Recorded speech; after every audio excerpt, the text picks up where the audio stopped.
आज की क्लास में हम बात करने वाले हैं बैंक रिकंसिलेशन और interest calculation using simple and advance parameters. तो सबसे पहला टॉपिक हमारा रहेगा बैंक रिकंसिलेशन। तो पहले मैं आपको वो बताने जा रहा हूँ, ये भी प्रैक्टिकल रहेगा कि बैंक रिकंसिलेशन करते कैसे हैं और बैंक रिकंसिलेशन होता क्या है, तो वो मैं आपको समझाता हूँ। तो सबसे पहले आपको करना क्या है इसके लिए, तो यहाँ पर एक लेज़र क्रिएट करने लिए है। तो लेज़र क्रिएट करूँगा पहले तो मैं SBI नाम से एक बैंक की लेज़र क्रिएट कर ले रहा हूँ। SBI बैंक अंडर जाएगा बैंक अकाउंट, तो ये आ जाएगा अंडर बैंक अकाउंट।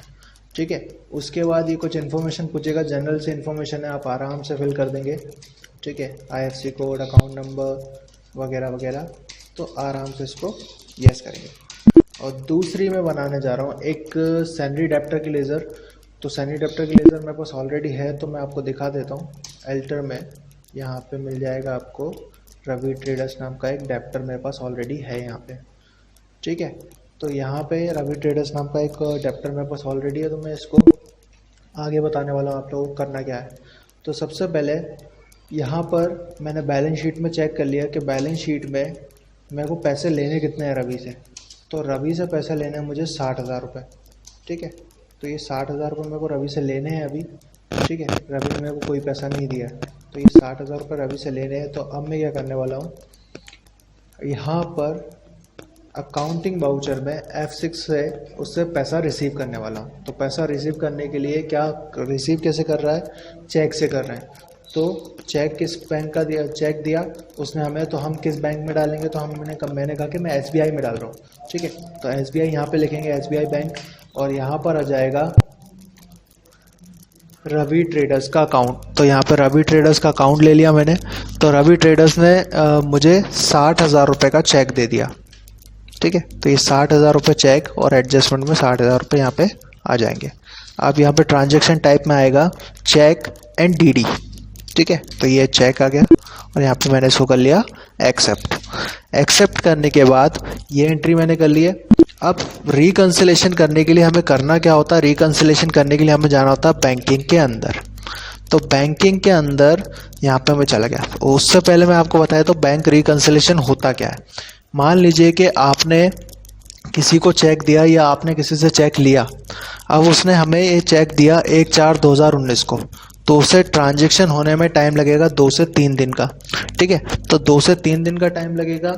यदि वो आपके बैंक के अंदर आ जाता है तो वो रिकंसिलेशन के लिए तैयार है। मतलब कहने का मतलब ये है कि वो आपके बैंक अकाउंट में क्रेडिट हो गया। तो सिर्फ आपको यही चेक करना है कि वो आपके बैंक अकाउंट में आया नहीं आया। तो आप कैसे चेक करोगे, टैली में तो आपने एंट्री कर दी कि यहाँ 1/4/2019 को मेरे को पेमेंट रिसीव हुई। कैसे रिसीव हुई, बैंक से, किससे, रवि से। ठीक है, चेक के द्वारा। तो लेकिन उसको यदि आपको देखना है कि वो मेरे अकाउंट में आया या नहीं आया, क्योंकि यहाँ पर दिक्कत ये है कि यदि कुछ मिस्टेक हो गई तो उसका चेक बाउंस भी हो सकता है। तो उसके लिए यहाँ पे ऑप्शन होता है बैंक रिकंसिलेशन। रिकंसिलेशन करने के लिए हम क्या करते हैं, जो बैंक की पासबुक होती है उसको मैच किया जाता है या बैंक के स्टेटमेंट को मैच किया जाता है आपकी टैली से। कहाँ पर मैच किया जाता है, तो बैंकिंग के अंदर बैंक रिकंसिलेशन। तो बैंक रिकंसिलेशन में जाएंगे आप और यहाँ पे मिलेगा आपको SBI। तो यहाँ पर एक डेट दिखाई दे रही होगी जब हमने चेक मिला था, और यहाँ पर आपको एक डेट दिखाई दे रही होगी जो कि बैंक डिटेल है। अब बैंक डेट का मतलब होता है कि कब आपके अकाउंट में क्रेडिट हुआ। मान लीजिए कि उसको 2 दिन लगे, तो वो 3/4/2019 को होगा। लेकिन याद रखिएगा, ये जो आपका टैली का वर्जन है वो एजुकेशनल मोड पे काम कर रहा है। ठीक है, एजुकेशनल मोड पे काम करने के कारण ये आपको दिखाई नहीं देगा।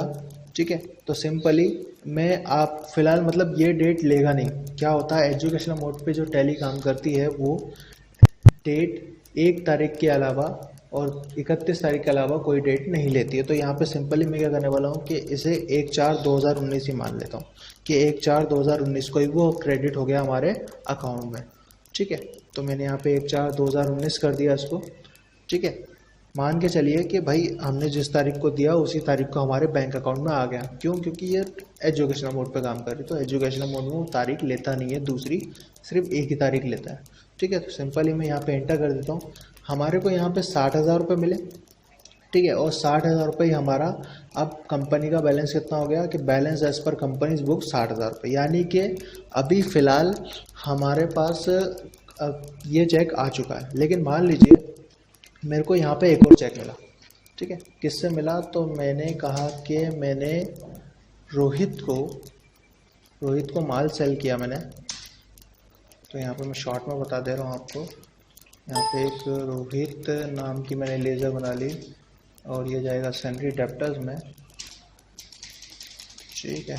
तो यहाँ पे सैलरी डेप्टर्स में मैंने एक लेज़र बना ली और उसको माल सेल कर दिया। फॉर एग्जांपल एक सेट सेल कर दिया उसको 12,000 रुपये का, ठीक है। ये 12,000 रुपये का सेल कर दिया, एक्सेप्ट। अब रोहित ने भी हमें बैंक में ही पेमेंट की, यानी उसने भी हमें चेक दे दिया। तो यहाँ पे बैंक ले लेता हूँ मैं, कौन सा? रोहित, ठीक है, 12,000 रुपये। तो ये 12,000 रुपये आ गए हमारे, ठीक है। 12,000 रुपये आ गए तो हमने ऐसे बैंक रिकन्सिलेशन में चेक किया कि भाई पहुँचा या नहीं पहुँचा। तो मान लिया कि जो रवि ने हमें पैसा दिया था वो तो पहुँच गया, मतलब वो तो हमारे बैंक अकाउंट में क्रेडिट हो चुका है। लेकिन जो रोहित का अकाउंट है वो हमारे बैंक अकाउंट में अभी क्रेडिट नहीं हुआ है। तो वो कुछ ऐसा दिखाएगा, balance as per company's book 72,000 रुपये, लेकिन amount not reflected in bank. क्यों? क्योंकि यहाँ पर अभी बैंक डेट नहीं डाली गई है कि किस तारीख को वो हमारे पास पहुँचा है। तो बैंक रिकन्सिलेशन करने का मतलब ये होता है कि आपके पास वो बैंक अकाउंट में क्रेडिट हुआ या नहीं हुआ, और यदि क्रेडिट हुआ तो आप वहाँ पे बैंक डेट डाल दीजिए और वो वहाँ से हट कर आपके अमाउंट में रिफ्लेक्टेड हो जाएगा। यानी आप क्या हो गया, balance as per company's book 72,000 रुपये का, पहले कितना था? पहले 60,000 रुपये था। क्योंकि हमें ये नहीं पता था रोहित का चेक आया या नहीं आया। यदि बाउंस हो जाता तो वो नहीं आता, लेकिन यदि क्लियर हो जाएगा तो वो आ जाएगा, कुछ इस तरीके से, एक्सेप्ट। तो ये होता है बैंक रिकन्सिलेशन। और सेकंड टॉपिक है हमारा इंटरेस्ट कैलकुलेशन।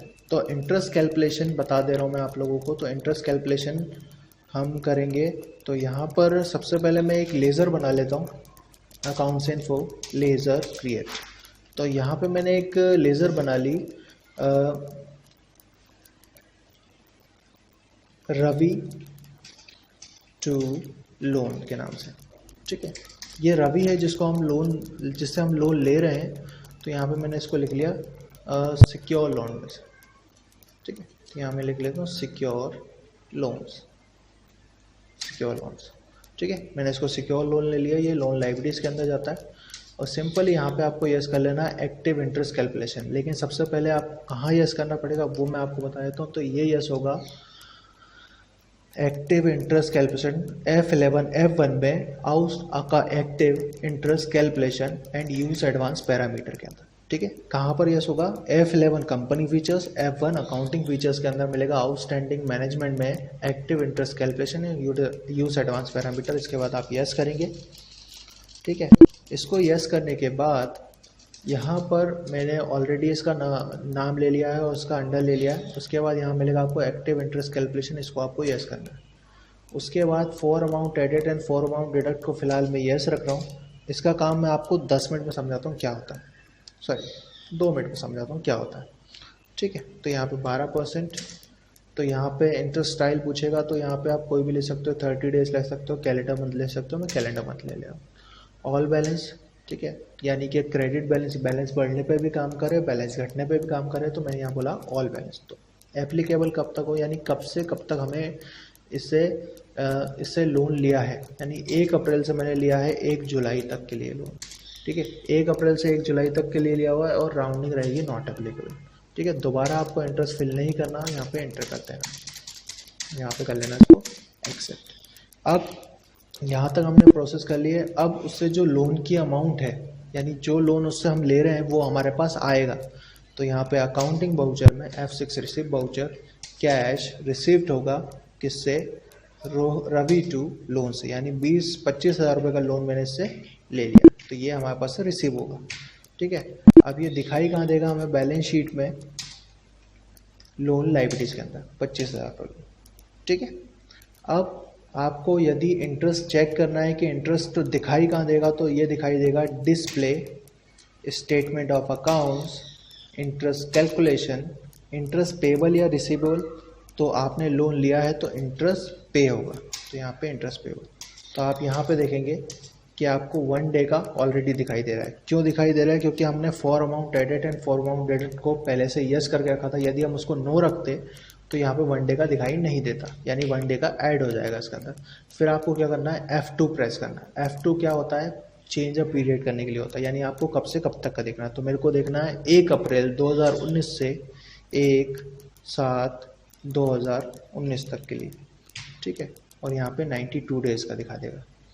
92 डेज़ में आपको इंटरेस्ट पे करना पड़ेगा उसे 9,9600.77, ठीक है। तो ये होता है, पहला मैंने आपको बताया बैंक रिकंसिलेशन, दूसरा बताया interest calculation using and simple and advance parameter, ठीक है। नेक्स्ट क्लास में मैं इसके आगे बताऊंगा।